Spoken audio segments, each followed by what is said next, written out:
بسم اللہ الرحمن الرحیم الحمدللہ رب العالمین والصلاة والسلام علی سید الانبیاء والمرسلین وعلی آلہ واصحابہ اجمعین اما بعد فاعوذ باللہ من الشیطان الرجیم بسم اللہ الرحمن الرحیم لقد جاءکم رسول من انفسکم عزیز علیہ ما عنتم حریص علیکم بالمؤمنین رؤوف الرحیم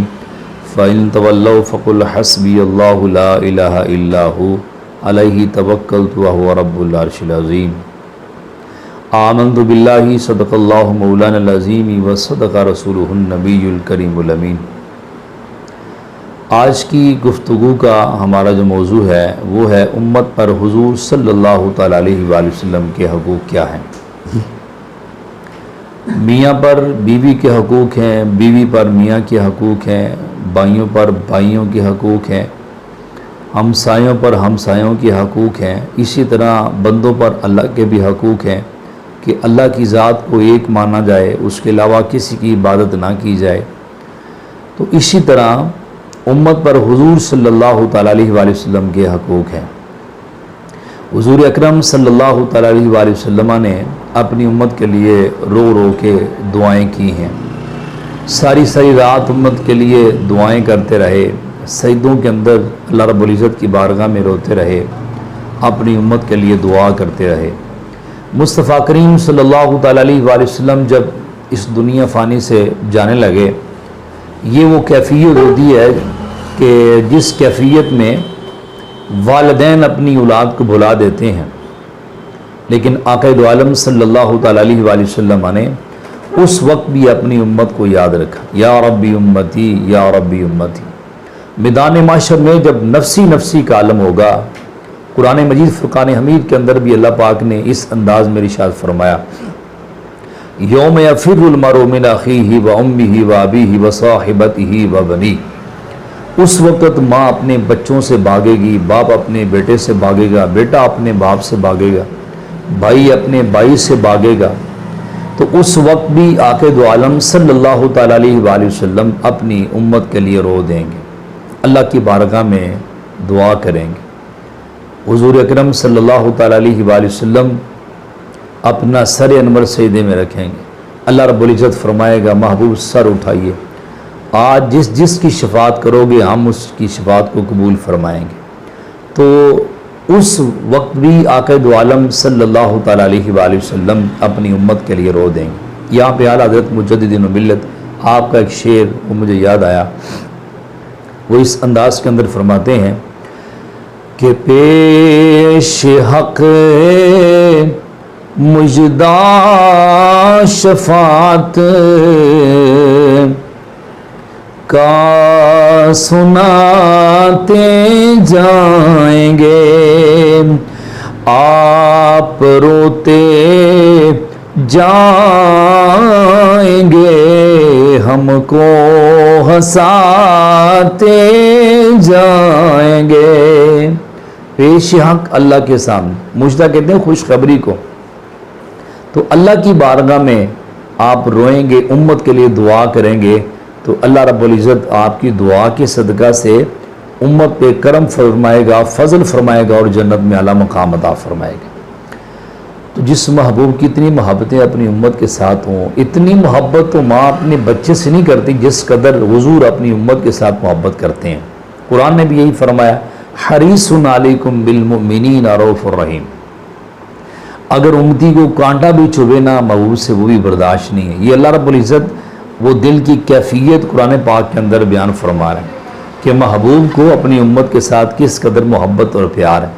تو امت کو بھی چاہیے نا کہ اپنے نبی سے محبت کرے، اپنے نبی سے وفا کرے، ساری زندگی اپنے محبوب کی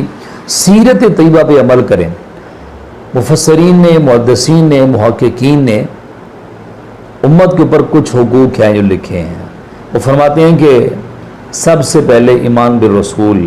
اتباع سنت رسول صلی اللہ تعالیٰ علیہ وسلم، محبت رسول، اطاعت رسول، ادب رسول،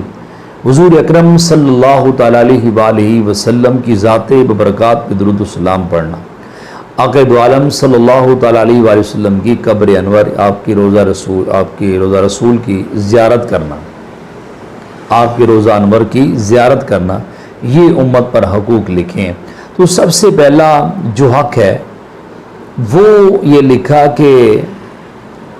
ایمان بالرسول، حضور اکرم صلی اللہ تعالیٰ علیہ وآلہ وسلم کی رسالت پر ایمان رکھنا، کہ مصطفیٰ کریم صلی اللہ تعالیٰ علیہ وآلہ وسلم کو آخری نبی ماننا، آپ کی رسالت پر ایمان رکھنا۔ ایک بندہ اگر ساری زندگی لاکھوں کروڑوں سال بھی اگر اسے زندگی مل جائے نا، اگر وہ صرف لا الہ الا اللہ لا الہ الا اللہ یہ پڑھتا رہے، تو جب تک وہ محمد رسول اللہ نہیں پڑھے گا اس وقت تک وہ دارہ اسلام میں داخل نہیں ہو سکتا۔ اور جس نے رسول کی رسالت کا انکار کر دیا، اللہ پاک نے قرآن پاک کے اندر ارشاد فرمایا پارہ نمبر 26 کے اندر، وَمَن لَّمْ يُؤْمِن بِاللَّهِ وَرَسُولِهِ فَإِنَّا أَعْتَدْنَا لِلْكَافِرِينَ سَعِيرًا، فرمایا جو بھی اللہ اور اس کے رسول پر ایمان نہیں رکھتا تو ہم نے ان کے لیے بھڑکتی ہوئی آگ جو ہے وہ تیار کر رکھی ہے ان کافروں کے لیے جنہوں نے انکار کیا ہے۔ تو اتنی بڑی وعید جو ہے وہ بیان کی ہے۔ ایمان رکھنا چاہیے، حضور اکرم صلی اللہ تعالیٰ علیہ وآلہ وسلم اللہ رب العزت کے آخری نبی ہیں، آپ کے بعد کوئی نبی نہیں آئے گا قیامت، آپ آخری نبی ہیں۔ تو یہ ایمان رکھنا، حضور کی رسالت پہ ایمان رکھنا، تو یہ آپ سے محبت کی دلیل ہے اور یہ حق ہے امت کے اوپر۔ اس کے بعد ہے اتباع سنت رسول صلی اللہ تعالیٰ علیہ وآلہ وسلم، آقا دو عالم صلی اللہ تعالیٰ علیہ وآلہ وسلم کی سنت کی اتباع کرنا، یہ بھی امت پر یہ فرض ہے، یہ حضور کے حقوق میں شامل ہے۔ اب اللہ رب العزت نے قرآن مجید فرقان حمید کے اندر اس کا حکم ارشاد فرمایا، بسم اللہ الرحمن الرحیم، قل ان کنتم تحبون اللہ فاتبعون، محبوب آپ ان کو اعلان فرما دیں، ان کنتم تحبون اللہ، اگر تم اللہ سے محبت کرنے کا دعویٰ کرتے ہو نا، فاتبعونی، پہلے میری پیروی کرو، یحببکم اللہ، اللہ تمہیں اپنا محبوب بنا لے، ویغفر لکم ذنوبکم، تمہارے گناہوں کو بخش دے گا، واللہ غفور رحیم، اللہ تعالیٰ بخشنے والا رحم فرمانے والا۔ یہ یہودیوں نے دعویٰ کیا تھا کہ ہم اللہ سے بڑی محبت کرتے ہیں، اللہ ہم سے محبت کرتا ہے، لیکن ان کے سینے حضور کی محبت سے خالی تھے، حضور کی اتباع سے خالی تھے۔ اللہ پاک نے قرآن پاک کے اندر ارشاد فرمایا، محبوب ان کو اعلان فرما دو، اگر تم دعویٰ کرتے ہو نا اللہ سے محبت کرنے کا، تو ایک شرط ہے، شرط کیا ہے؟ فاتبعونی، پہلے میری اتباع کرو۔ یہ اللہ فرما رہا ہے کہ پہلے میرے محبوب کی اتباع کرنی ہے، میرے محبوب کی سنت پہ عمل کرنا ہے۔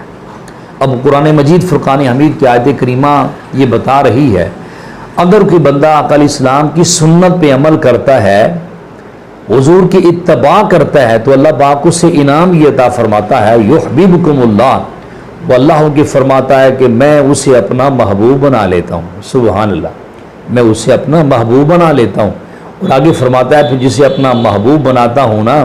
پھر میں اس کے دامن میں گناہ نہیں رہنے دیتا، وَيَغْفِرْ لَكُمْ ذُنُوبَكُمْ، میں اس کے گناہوں کو معاف فرما دیتا ہوں۔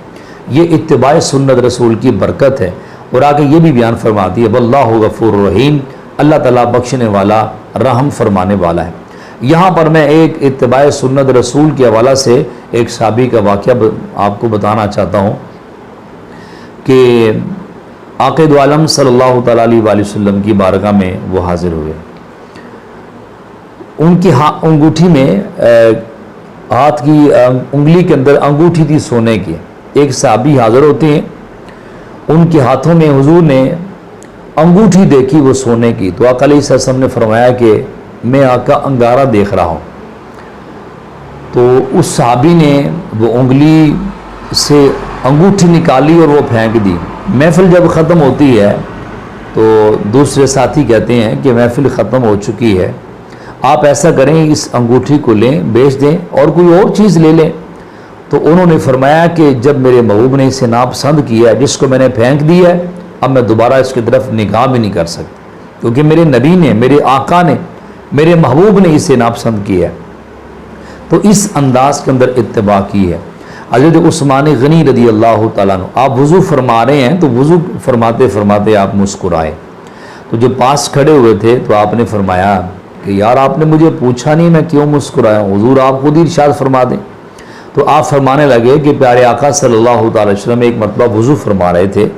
تو آپ بھی اسی طرح مسکرائے تھے، تو میں نے اپنے آقا کی سنت کو زندہ کیا، اپنی آقا کی سنت پہ عمل کیا۔ تو اس انداز کے اندر صحابہ کرام نے آقا علیہ السلام کی ہر ادا پہ عمل کیا، حضور کی سنت پہ اس انداز کے اندر عمل کیا۔ اور حضرت عمر بن خطاب رضی اللہ تعالیٰ آپ جا رہے ہیں تو ایک دم ایسی جگہ پہ آئی، آپ اپنا سر انور نیچے کیا، تھوڑی دیر کے لیے آگے گزرے اور پھر اپنے سر کو اٹھا لیے۔ کسی نے پوچھا کہ حضور یہاں وجہ کیا بنی ہے، یہاں آپ نے سر نیچے کیا پھر بلند کر دیا؟ تو آپ نے فرمایا کہ ایک مرتبہ میں آقا علیہ السلام کے ساتھ تھا، اس جگہ پہ ایک درخت تھا، اس کی ٹہنی لٹکی ہوئی تھی، تو آقا علیہ السلام جب یہاں سے گزرے تو آپ کا سر انور یوں آپ نے جھکایا اور پھر آگے گزرے۔ تو یہ کیسے ہو سکتا ہے کہ اسی جگہ پہ عمر جو ہے وہ اپنا سر اسی طرح لے کے گزرے؟ میں نے اپنے آقا کریم صلی اللہ تعالیٰ علیہ وسلم کی سنت پہ عمل کیا، یعنی اس انداز میں صحابہ کرام نے آقا علیہ السلام کی سیرت طیبہ پہ عمل کیا۔